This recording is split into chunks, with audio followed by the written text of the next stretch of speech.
Emosjonalny intelekt. Este wy хотите быть актуальным лидером в 21 веке, нужно разобраться с эмоциональным интеллектом. Надо быть лидером, у который развит эмоционально, у которого эмоциональный интеллект хороший. Вы знаете, что такое интеллект, да? Это IQ, это насколько человек умный. А когда речь идет об эмоциональном интеллекте, речь идет о том, насколько человек умный в плане уравновешивания. Как мы говорим, уравновешенности, да?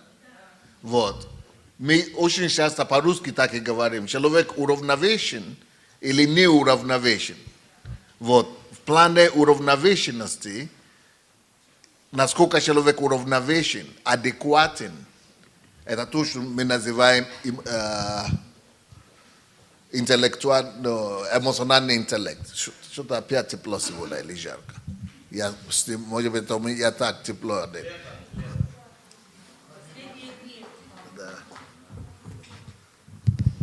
Так что, какое это отношение имеет эмоциональный интеллект и лидерство?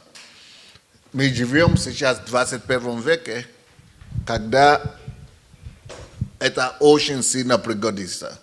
Потому что очень много информации сейчас в этом мире, очень много давления, очень много быстрых информаций, потока информации, быстрые решения надо принимать.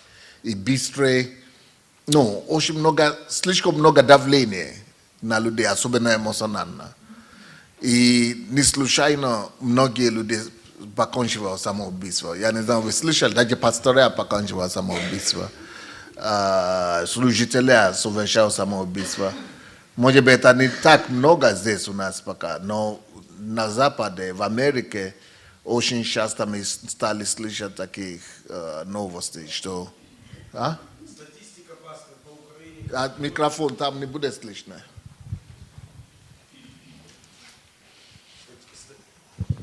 Статистика на Украине, вот после 2014 года, каждый год по 20 тысяч людей с душевными расстройствами.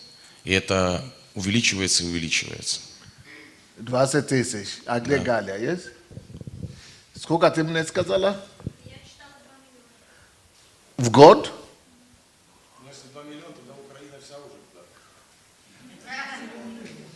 Может, 20 тысяч. Может, ты не так считала? Может быть в мире, но 2 миллиона для Украины это очень много. Очень много, да. А пару лет вся Украина уже будет там. Скорее всего, 20 тысяч в год в психушку попадают. А в мире, наверное, 2 миллиона. В мире, наверное, больше. И вот сейчас, недавно, месяц назад, в Калифорнии покончил с собой молодой, 30, по-моему, 33, или сколько ему, пастор, который мега-церкви, очень большой шум был. За этот год, наверное, 3 или 4 таких, которые, то есть случаи, когда пастора поканчивают самоубийством. И это из-за того, что то, что мы называем эмоциональный интеллект. Вот, допустим, мы говорили вчера с вами о том, что люди не ходят людям в церковь или не ходят. И эмоциональный интеллект в лидерстве – это умение справиться с этим. Потому что кто-то не ходит в церковь, и лидер начинает раздражаться. Вы, наверное, замечаете иногда это. Лидер просто как будто, он не по себе. Видишь, что ты не приходил в церковь сегодня, что-то ты пропустил, обида. А это значит, что у этого лидера низкий эмоциональный интеллект. Ой-ой-ой, да? Значит, низкий эмоциональный интеллект. Когда лидер через эмоции не может совладать собой. Допустим, ты дал задание твоим людям, а они подвели тебя. А это часто сейчас будет. iti начинай реагировать эмоционально или выходишь на сцену и начинаешь проповедовать об этом. Это речь, о чем речь идет? О низком эмоциональном интеллекте. Или кто-то взял и развернулся и ушел из церкви. И ты вообще все, этот ушел из церкви, а ты наезжаешь на те, которые остались. И о чем речь идет? Об низком эмоциональном интеллекте. Или, допустим, вы видите пастора, которые выходят на сцену, и потому что что-то случилось, и они обидят. Не общайтесь с этим человеком, или не разговаривайте с ними. Это о чем речь? О низком эмоциональном интеллекте. Он же ушел. Как это ты еще с ним общаешься? Как это ты еще дружишь? Все, мой враг, твой враг. Низкий эмоциональный интеллект. Или, все, враги все вокруг. Низкий эмоциональный интеллект. Вы, наверное, начинаете понимать, о чем я говорю сейчас. Что? Сами проходили это. И, к сожалению, я должен констатировать тот факт, что у нас в Украине здесь страна очень подвержена, народ очень подвержен вот именно эмоциональной нестабильности. И я могу это доказать. И вы помните, когда я не помню, какую тему, как мы назвали эту тему, когда на пост, то ли по истине, то ли любовь к истине, то ли какой-то другой, где я говорю о том, что красивое наружие, пусто внутри, или как там было бы. Красивое наружие, пустая внутри. Это вот, помните, была такая, вот именно тогда я говорил о том, что у нашего народа, и это вина коммунизма. Я тогда возложил эту вину на коммунистов, но теперь я стал общаться с людьми из других стран, и я вижу, что в основном это просто свойство биомассы. Но у нас, конечно, это вопиюще, потому что мы росли в стране, где стержня не было. Люди не понимали, что такое стержень. Ну, представьте себе, есть у нас такая девушка, которая помогает мне тоже, Олена Стефановна, или Степановна. Она делает такие лекции, научные конференции. И она меня пригласила неделю назад или 2 недели назад. 2, да? Вот, пригласила на какую-то лекцию там. И я там был и читал об истине, или о ценности. Я читал о ценности. И там профессора сидят. И один из профессоров, после того, как я ушел, подошла к ней, как организатор, и говорит, что спасибо, что вы пригласили этого человека. Как он говорит, я такого никогда не слышала, да? Но слово, не только она, почти ползала, почти, может 80% людей, которые в зале, никогда не понимали, что такое ценность. Ценность для них это золото, серебро, да. Когда я об этом читал там, это профессора, преподаватели и деятели искусств, культуры, деятели культуры. О чем речь? Люди, даже такие специалисты, кадры, которые занимаются этим, им не знакомо понятие ценности, истины, стержня. А что такое эмоциональная стабильность и эмоциональный интеллект? Это когда, можно? Это когда здесь замок делаете. Это как, вот так делаете, вот так. Это как якорь. Вот это замок, это якорь, да? А я, что я? Корабль. И шторм уже идет, мы все так. Вот этот мир, который мы находимся с вами, это как море. Мы на море, а мы с вами как корабль на море. Да? Или на воде. и штормит нас постоянно. Даже если не штормит, море же постоянно двигается. Не может, чтобы море вообще ровно было, стояло. И даже если не штормит, корабль без причал, да? Или причал мы называем, да? Без якоря. Без якоря, даже если шторма не будет, все равно унесет. Вот, это так же в жизни. Потому что жизнь так построена, что это как вода. И что-то постоянно будет с тобой случиться, что-то постоянно случается. Но люди, у кого есть якорь, они, да, им двигают тоже, но есть якорь. Есть якорь. Есть якорь. Но что такое якорь? Это называется, как я его назвал, стержень. Стержень. А от чего идет стержень?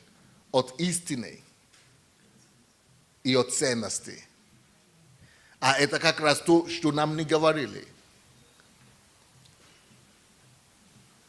Не о истинах не учили, не о ценности не учили, и стержня нету. А стержень это что? Якорь. А если этого якоря нету, получается, что вы сами по себе, и все давления жизненные, которые идут, вы на эмоции, на себе берете. То есть люди, которые у нас в стране, поэтому очень эмоциональные, и очень на себе берут это все, эмоционально на себе. Поэтому из ничего делают кризис, из ничего делают трагедии. Ну, допустим, посмотрите на пастора Боссе. Вот это пример человека стержнем и стабильности, и якорем. Она очень эмоциональная, она очень эмоционально уравновешенная и очень эмоционально стабильная. Это у нее, вот она может преподавать, она может учить на тему эмоциональный интеллект. Вот это все называется эмоциональный интеллект. И у нас страна это катастрофа в этом плане. И особенно девушки. Но эти девушки по-нашему, которые здесь живут, они об этом не знают. Пока, но девушки, которые об этом начинают для себя это объяснять, выяснять, это те, которые... Это те девушки, которые выходят замуж за границу. Вот когда туда попадают, тогда, как мы говорим, эффект, глаза открываются, то есть, да, пелена уходит, глаза, потому что кризис. Вот, допустим, у меня есть один недавно, наш мой ученик, который хотел жениться на русской девушке с России. И после того, как он с ней встречался, полгода, он к психологу пошел.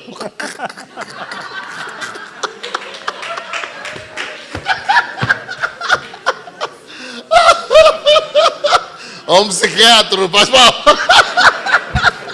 Встретился с реальностью. Потому что он все наши девушек оценивают по одежке, или как это, по обложке.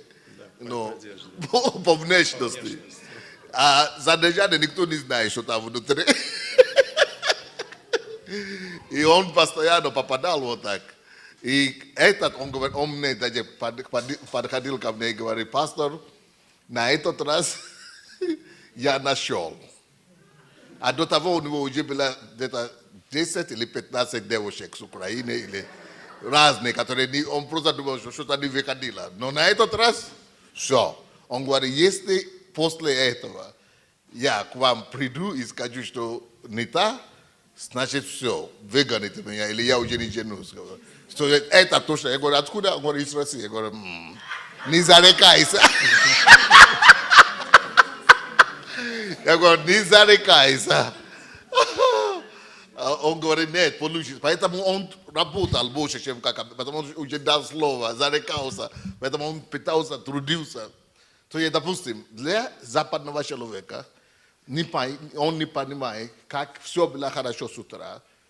И, допустим, девушка, ну, или он пришел, а она поменяла прическу, а он не заметил, допустим, и она уже задутая внутри, ничего. Я говорю, что там? Чем я ее обидел там? Все хорошо? Все. То есть, чем я что не так? Или ну, то есть все уже плохо. То есть, ну, скажи мне, в чем проблема. Но он переживал эти все вещи, он не понимает. Потом у нее есть ребенок, который он очень любил. А он не может понять, как это мы, допустим, с ней общаемся в комнате. Ребенок что-то делает, и она уже другая. Но ты дура, это самое, что ты это самое. Это она моя невеста. Он не понимает, это моя невеста там уже. С ребенком. Здесь милая. А с ребенком это уже какой-то дьявольщина там появилась. То есть он не понимает, как человек со мной только что сейчас улыбается красиво, и тут уже... Но она говорит по-русски все это, чтобы он не слышал. Но все это... Но он же слышит эмоции и так далее. То есть, ну, он не понимает. Или, допустим, все хорошо, что-то не так. Я, допустим, она не позвонила. Что-то ты не позвонил. Ты меня не любишь. Как это я тебя не люблю, потому что я не позвонил? Ну, связь, давай объясни мне. Короче, но она же привыкла, что если это у нас в Украине, это ты просто хочешь внимания. И мужчина будет тебя гладить, говорит, ну, ничего, все хорошо, не побежать. А там у него помешательство идет. То есть, короче, с утра все хорошо, или днем, ну, когда мы что-то делаем, мы пошли в ресторан, все хорошо и так далее. Утром встал, ну, я что-то это сделал, не так, что-то делал, уже все, обида. То есть, постоянно что-то выводит из равновесия, постоянно что-то обижает, постоянно что-то не устраивает, постоянно, ну, какой-то качели постоянно вот такой. И он уже, то есть, не поймет это. Он говорит, я рос, я, видел, никогда подобного не видел. И когда родственники ему уже начали говорить, что запишись, ты же уже все, ты же уже больной. И когда он уже записался в психолога, говорит, что с тобой, у меня невеста. И говорит, все. Если ты не убежишь сейчас, вы закончите это самое. Короче, это не единственный случай, это много постоянно у меня такие случаи, постоянно.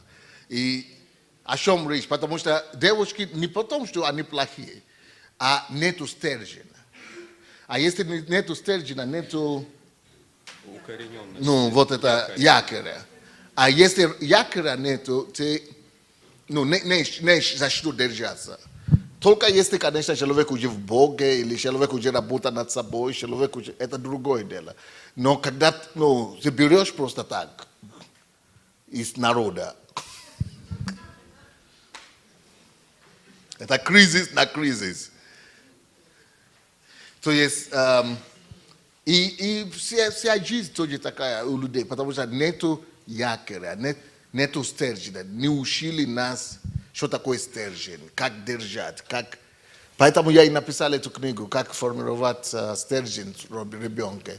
А для взрослых я же много писал на этот счет. Может быть, кто-то помнит, кто-то не помнит, но как жить так, чтобы не сойти с ума. Помните, есть такая книга, как жить так, чтобы...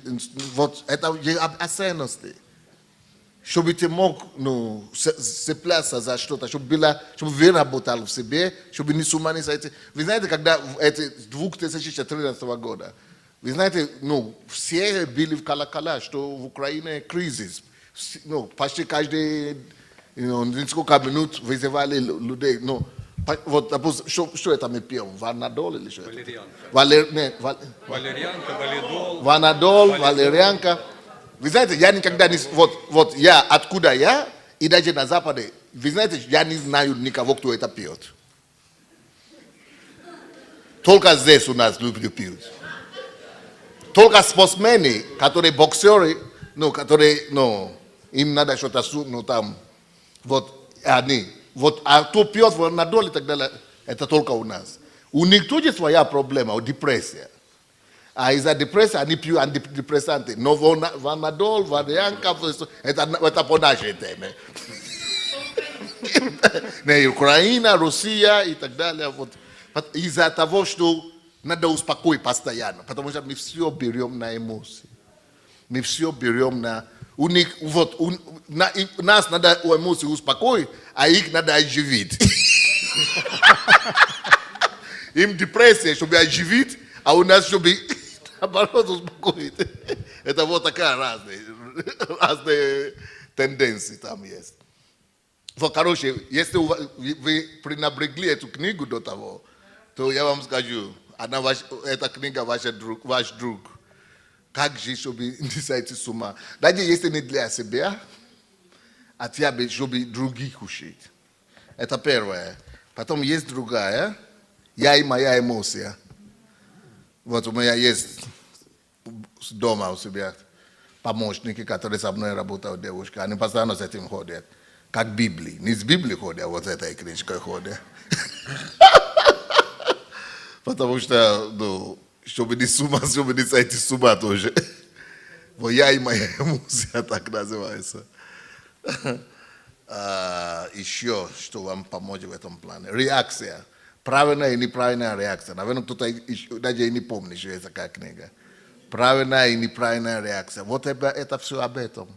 Как так, чтобы... Потому что я так понимаю, что вы сами, наверное, иногда даже расстраиваетесь, что не так реагирую, а потом расстраиваюсь. Как это я так? Вот. И вот почему надо вот эту книгу. Реакция. Вот. И это тоже еще одна. Как управлять своими мыслями, разумом и внутренним миром. Как управлять своими мыслями, разумом и внутренним миром. Вот. Это важно, чтобы можно... Но я тебе говорю, что на Западе наоборот у них наоборот слишком много спокойствия, слишком спокойно, им надо антидепрессанты пить. А тут нам валерьянку и ванидол, валерьянку и так далее, надо пить, чтобы успокоиться. Спасибо. Короче, что такое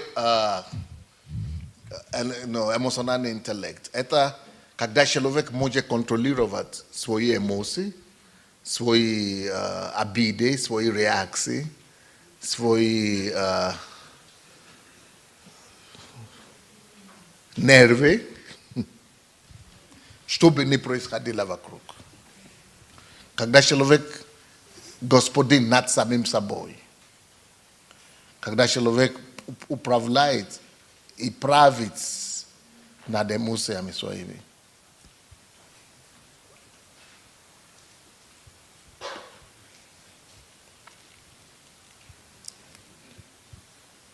А если это лидер, это человек, который не только может управлять своими эмоциями, но также эмоциями и вообще ситуации и обстоятельства вокруг.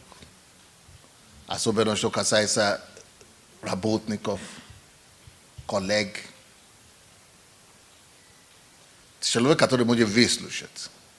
Потому что у кого нет эмоциональный интеллект, он тебя не может выслушать. Да, сейчас. Он тебя не слышит никогда. Бежит постоянно. Ты хочешь, чтобы он сидел спокойно и послушал. Хорошо, сейчас. Да.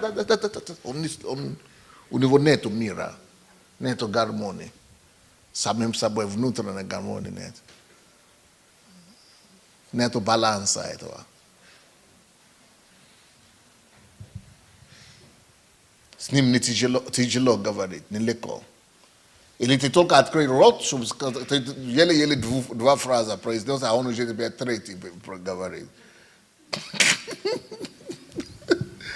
Потому что нету интеллекта эмоционального. И такие люди, они принимают решения на ходу и поспешно. Не продумывают информацию. Это же наши люди. Такие, это на эмоциях информация. А как матери бьют своих детей? Как они наказывают? Когда обидно им, когда им тяжело, когда им больно, они сразу. А это наоборот. У кого есть эмоциональный интеллект, никогда не бьет, пока тебе больно. И никогда не говорит, пока ему больно. Никогда не отвечает, пока больно.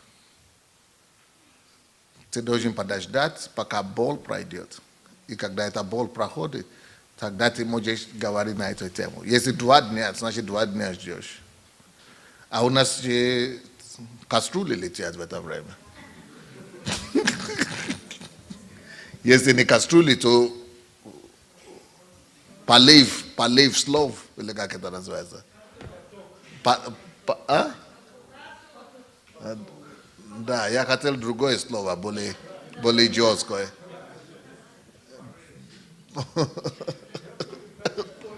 Порыв, да, полив. Понос, да. Понос слов, да. Понос слов. Если вы сейчас начнете обращать внимание вокруг, у себя в семье, с родителями, вы поймете, о чем я говорю. Это же катастрофа целая. У нас, допустим, мы с пастором Босе живем, да? Дети наши, можно брать у них интервью. Сколько раз они слышали мой голос или пастор Босе голос? Какие бы кризисы, а мы проходили немало кризисов. Вы не услышите, чтобы мы кричали на друг друга, так вот, разбор какой-то. А некоторые семьи, это норма. Одна говорит, он говорит, спорят между собой, вот так, как поле битвы. Это о чем речь идет? Отсутствие эмоционального интеллекта. А дети же растут в этой атмосфере, в этой ситуации. Когда муж и жена говорят друг другу вот так, а он растет так. Он подумает, что это так должна быть жизнь. Вот почему порой, хотя Бог против развода, но порой ради детей лучше развестись и отдельно жить, чтобы дети такие не видели, сохранить детей, сохранить ребенка, развестись, чтобы при ребенке все это. Потому что вы губите будущее и жизнь этого ребенка.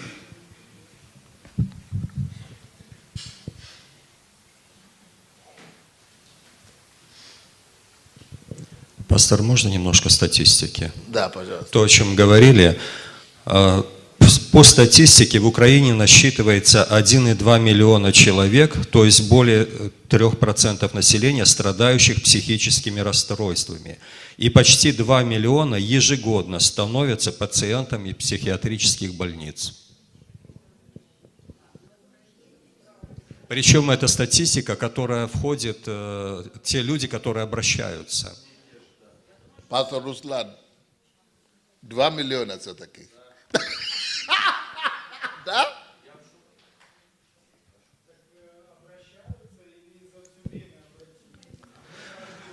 Почти 2 миллиона ежегодно становятся пациентами психиатрических больниц. Это имеется в виду каждый год.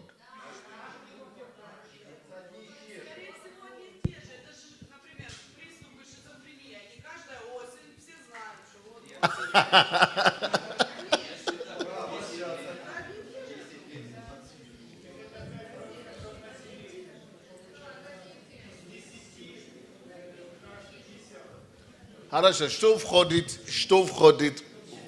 в эмоциональный... Все, тема у нас нашлась. Вот в Африке тоже я слышал, что есть такие лидеры, психопаты, вообще-то, психопаты. Вы знаете, Ну, есть такой Тиби Джошуа, вы слышали, да? Тиби Джошуа. Ну, я даже не могу сказать, я в шоке. Человек может, ну, если вы мой помощник, да, микрофон не такой, все, после служения, он такой святой нас, проповедник, святой на сцене. Ну, между прочим, не он такой один. Я слышал, что в Киеве тоже такой есть. Потом матами говорят, и, ну, что это такое? Когда пастор, мат, прямо тебе говорит на лидерской, на работе, в офисе, ну, то есть эмоция, он не может, а он пастор. Это потому что вот человек больной, нету стержня. Вот Тиби Джошуа, допустим, он может вызвать тебя в офис, и тебя, ну, снять, ну, ремни, и бьет секретарши, помощников, вот так. И они еще говорят, извините, ну, вот это до такой степени неуравновешенности. Вы понимаете, что я говорю? То есть это, ну, даже, что только они творят, это страшно. Я сейчас вам расскажу такую историю, вы, наверное, думаете, только в Африке такое. Тиби Джош, это я даже брал интервью. Кто посмотрит на моем канале на английском, вы видите, я брал интервью у его ученицы. Однажды ученица это что-то, ну, обиделась, раздел ее перед всеми лидерами, на лидерском таким, одежду, ты должна снять до голи. А потом говорит администратору другой девушке, принеси перец. Ну, чили, или как называется? Чили, вот такой острый перец. И сунь ей туда, в влагалище. И она умирала просто там. Вот это пастор. И некоторые с Украины едут к этому Тиби Джошуа в Африку. Ну, за помазание, вот такое помазание. Мунтян к нему ездил. И принял, да. Это, ну, это, я даже не понимаю, как это сказать. Это садизм, да, я согласен, это садизм. Но это, короче, я не знаю. А другой там в Африке пастор, другой пастор, бишоп, это такой, ну, епископ, крупный такой. Он считается самый богатый пастор в мире. Оедепо его зовут. Он вышли на молитву, допустим, да? Буду выгнать, они же постоянно выгнал бесов. Буду выгнать бесов. И одна девушка вышла из проставления или что. И он говорит, какой бес у тебя? А тот говорит, у меня нету бесов. Он говорит, как это ты вышла сюда, у тебя нету бесов? Как дал ей? Это 50 тысяч человек в зале. Ну, то есть это настолько привыкли к этому, да? Что даже 50 тысяч человек, телевидение, все. Как дал, как любил ее там. Вот могу вам показать. Он говорит, я тебя спрашиваю, ты еще говоришь, что у тебя нету. Короче. Что я говорю, то есть проблема эмоциональной нестабильности. А? Это насилие, да. Люди, ну, то есть нету эмоционального, это проблема эмоционального интеллекта. Допустим, у меня даже здесь в Киеве, да, один из пасторей, который ушел, ну, наш пастор, один из наших пасторей, я не знаю, назвать его или не назвать, но ушел, короче, один из моих бывших учеников, который, он, ну, это мы постоянно терпели, это, не я терпел, я-то не знал, женатый, 3 детей или сколько там у них. И, ну, просто разбирал. Люди обижаются, и что он делает? Берет стакан, вот такой стакан, жена вот так. И, но не на нее бросает, а возле нее, ну, вокруг, ну, наверное, отель на нее, но на стену, ну, давай, девушка, сюда иди.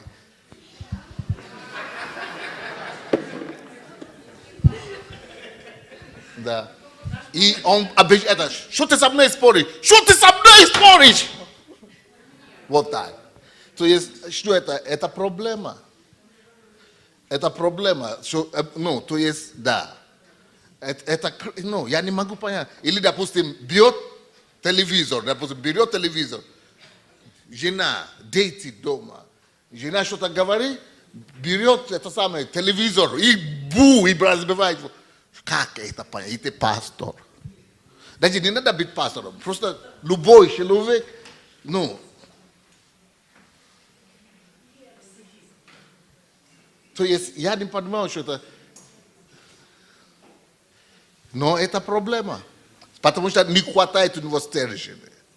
Не хватает у людей. А кто-то бьет жен таким образом.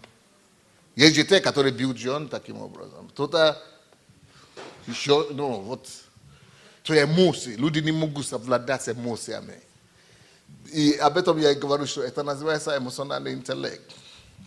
Им тяжело, и они вот так начинают. Поэтому вот эти книги, не знаю, нам надо, наверное, особенно сейчас, нам надо просто заставлять всех читать просто. Вот эти все книги. Как жить, чтобы не сойти с ума. Их не было, да? Я и моя эмоция. Правильная и неправильная реакция. Как управлять мыслями. Еще есть, я человек, личность ли я. Насколько я человек. Вот очень важно, чтобы мы начали поднимать эти темы.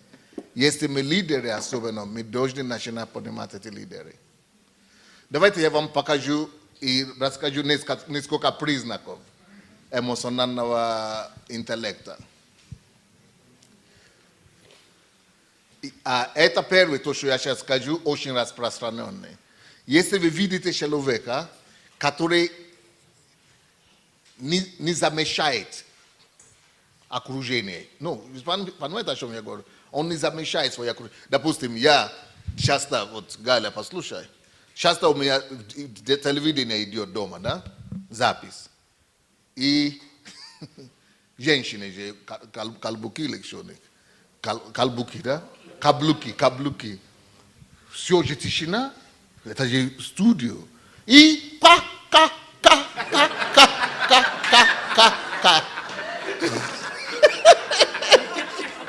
Да.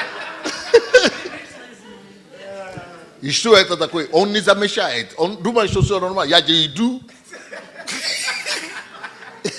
То, что я иду. И я же иду в праздник.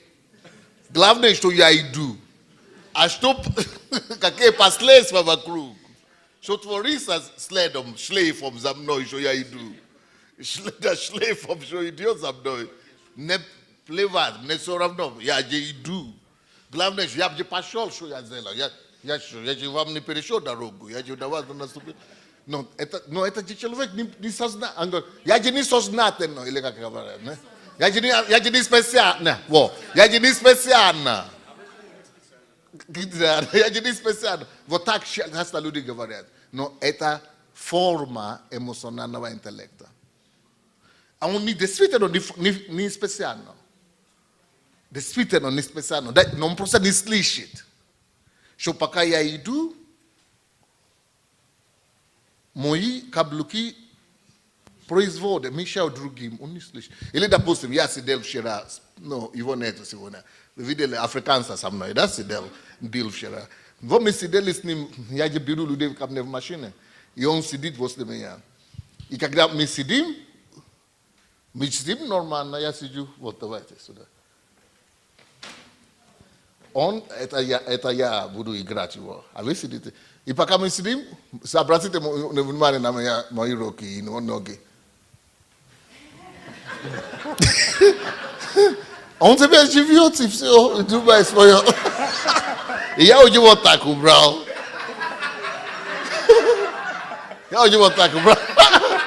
Или ногу просто.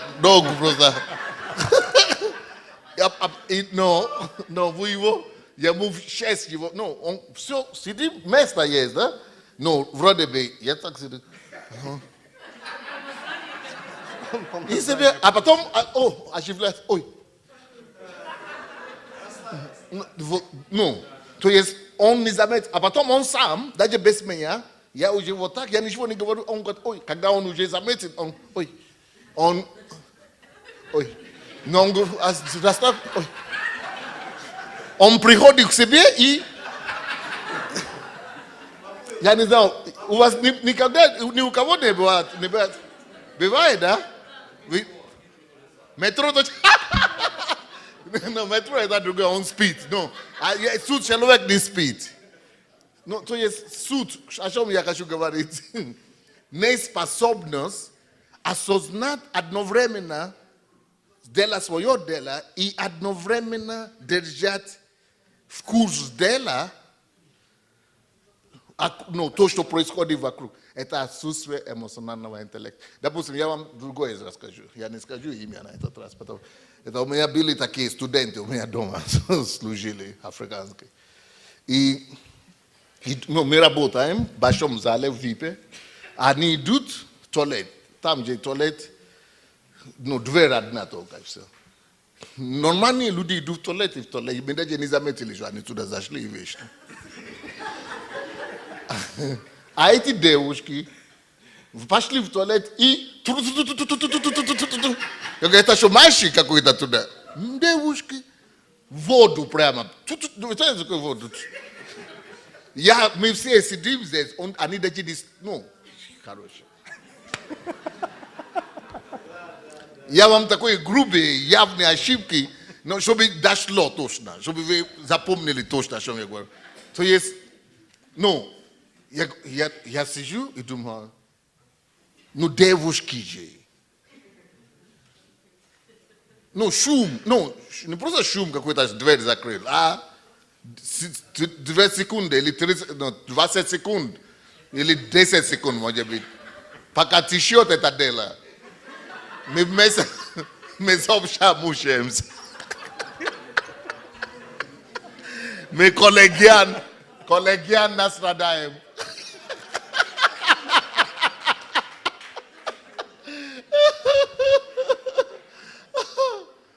Пока я уже отдаю, мне уже достало это дело. Все эти молчат. Ну, а вы знаете, в нашей культуре, если ты не скажешь, то вдруг на тебя обидятся. Так год продолжалось это дело. И я думал, они же даже еще и живут не одни комнаты. Я думал, что же тогда творится? И никто никогда не говорил им такой.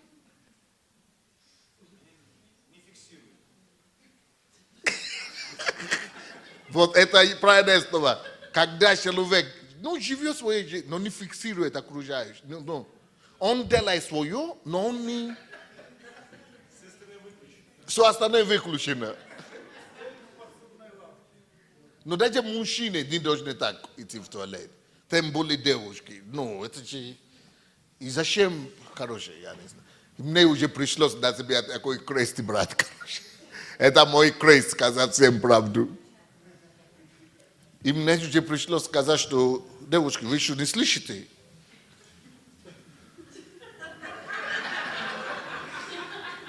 От себя слышите.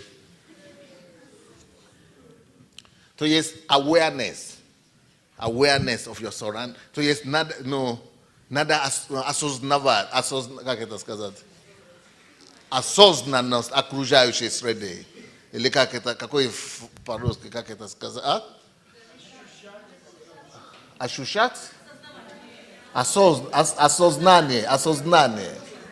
Это называется на английском self-awareness. Self-awareness. То есть ты в курсе, ты осознание не только себя, ну, ты живешь и держишь в контроле. Допустим, я вам расскажу. Мы собираемся здесь, ну, допустим, мы работаем, и звонит, берет телефон, и сюда заходит. Алло? Или даже не вообще не шевелится, даже не... Если ты здесь говоришь алло, как мы не услышим? Выйди туда. Или dabne, который хорошо тут зашел туда. А в основном, которые просто берут телефон. Привет! Алло? Он даже не замечает, что вы все там есть. Ну, вы не замечаете такие, бывает или нет? Вот это называется эмоционального интеллекта нет. Ну, вроде бы, в чем я виноват? Мне же звонили, в чем проблема? Не я же не знал, что позвонят в это время. Это же не моя вина, не я же виноват. Мне звонили, я поднял трубку. В чем моя вина? Но твоя вина в том, что ты дура, ну ты, это самое. Надо было бы тебе понять, что люди еще есть.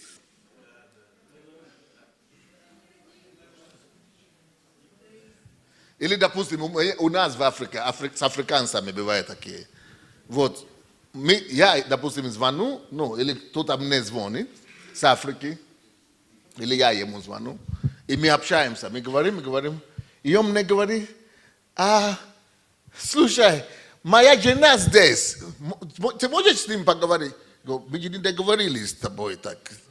Или моя дочка, мой родственник здесь, ты будешь с ним говорить? Я говорю, ты спросил меня, не, он даже не говорит, ты будешь с ним говорить, не так делать. Да, поговори. Не, он говорит, no, Маша, вот здесь, пастор Сандей, говорит, иди, поговори. Я, человек, вообще, ты нарушаешь мое право на, да. То есть, я с тобой разговариваю. А если не хочу вообще, я не в состоянии говорить с Машей сейчас. Я вообще не хочу ни с кем говорить. Я с тобой говорю и все. Ты спроси, ты можешь сейчас поговорить с моей женой или нет? Нет, я в следующий раз. Нет, я спешу.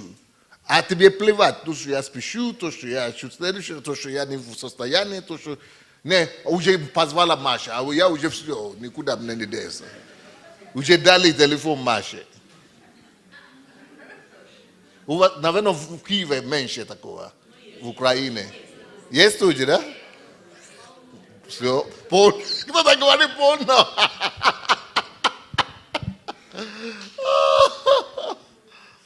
Ну, здесь в Украине обычно у меня спрашивают, что пастор, вы можете поговорить?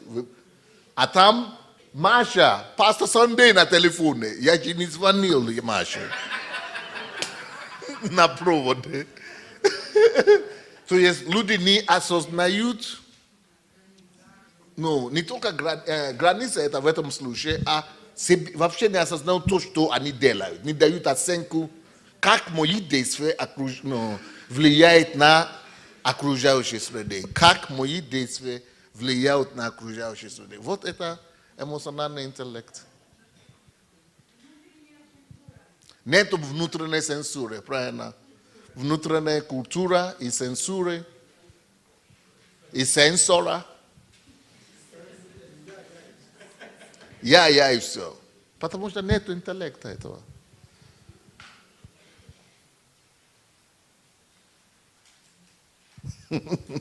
Сейчас много такого метро.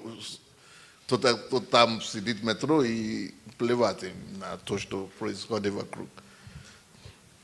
Эмоциональный интеллект. Или, допустим, люди проходят, он даже не заметит, что он тебе ударил плечом. Эмоциональный интеллект. Или наступил на тебе, он даже он пошел дальше. Он извините, скажет. Он даже не заметит, что он на тебя наступил. Пошел с себе и все. Это эмоция.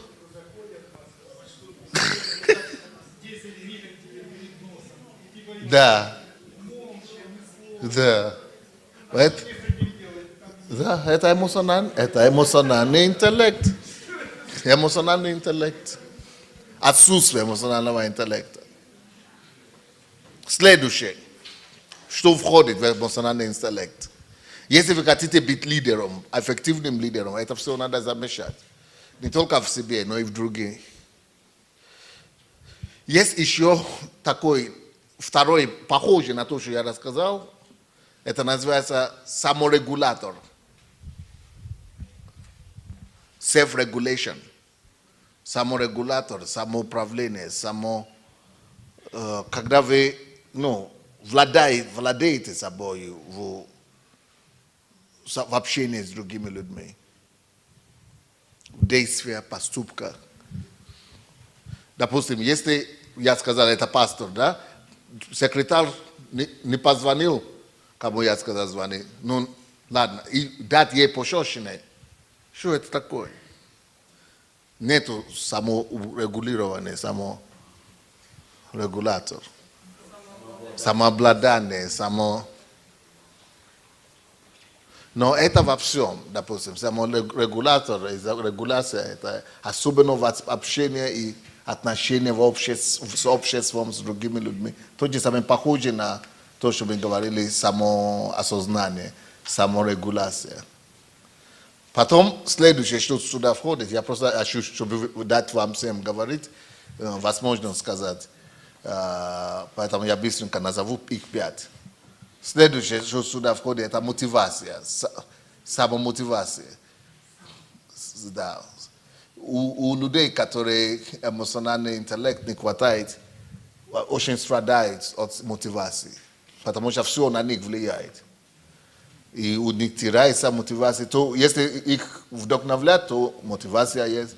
Не вдохновляют, мотивация уходит. То есть они постоянно от кого-то зависят, от чего-то зависят. А человек, у кого есть интеллект эмоциональный, он управляет его мотивацией. Он господин над своей мотивацией. А люди, у кого этого нету, они живут за счет чьей-то мотивации.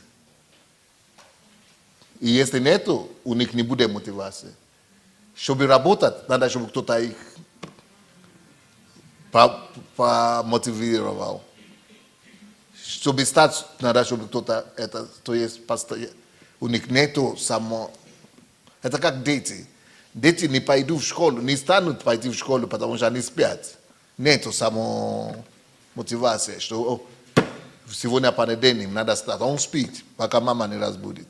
Но за детей можно понять, потому что это дети. И мы тоже, когда мы пошли в школу, в институт, слава Богу за будильник, да? Но хотя бы есть мотивация в том, что чтобы включить хотя бы это будильник. Следующее, что сюда входит, самомотивация. В эмоциональный интеллект, это сострадание или отсутствие сострадания. То есть люди, которые не способны сопережить то, что у другого человека чувствует. Допустим, кто-то другой плачет, что его папа умер или мама умер, а ты в это время мороженое предлагаешь, или смеешься, или шутку разводишь.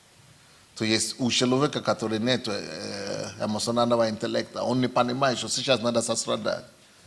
Сейчас не время смеяться, а время плакать. Это то, что Библия говорит, плачьте с плачущим, и радуйтесь с радующимся. А вот человек, у кого нет эмоционального интеллекта, ему поровну, он живет параллельно. Он делает то, что ему надо делать, и все. Следующее, что входит в эмоциональный интеллект. Вы знаете, есть многие люди, которые не умеют себя вести. Допустим, мы сейчас говорим, мы общаемся здесь, да? У человека, у кого низкий эмоциональный интеллект, у него есть что сказать, но он не поднимет руку. Потому что боится, смущается, что скажут, как подумают. Это говорит, он не развил в себе социально. Это называется social skills. Или, как это сказать, social skills. Социальные навыки, да. Общественные навыки. То есть он не знает, как себя вести в обществе. Допустим, он пошел в офис кому-то, к чиновникам, и он не может зайти, или у него уже сердце выскакивает, потому что не хватает у него эмоционального интеллекта. Он не может спокойно пойти в офис, или в это самое, то есть он не владеет своей мыслью в это время. В общественной жизни у него страдает, у него нет влияния, у него нет... Есть некоторые люди, которые ходят в церковь 10 лет, но никогда не видят, чтобы сказать свое мнение. Потому что он не полноценный эмоциональный. То есть, пускай другие идут, а он не зрелый в этом. В этом момент, в общественных делах, в это время он ребенок, 5-летний, или 2-летний, или 10-летний, или подросток, но он не взрослый. и в обществе он теряется. Он не чувствует себя комфортно. Потому что он не вирус. Хотя ему уже 50 лет или сколько-то, но он не вирус, он смущается, он свое мнение не скажет. Есть же люди такие, когда вы спрашиваете, а что ты скажешь? У тебя есть? У кого это есть? Или ему же напрямую говорит, что твое, ну что ты скажешь? Есть что сказать, но он не скажет. Есть же матери такие тоже, даже отцы такие.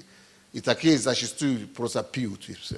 Или пьют, или у себя дома героями, или на детей такие люди высвобождают это все. Потому что нету интеллекта. У меня это тоже было. Я не знаю, рассказывал. Я смущался. Я даже не мог идти в столовую еду брать себе. Потому что не было этого зрелости эмоционального.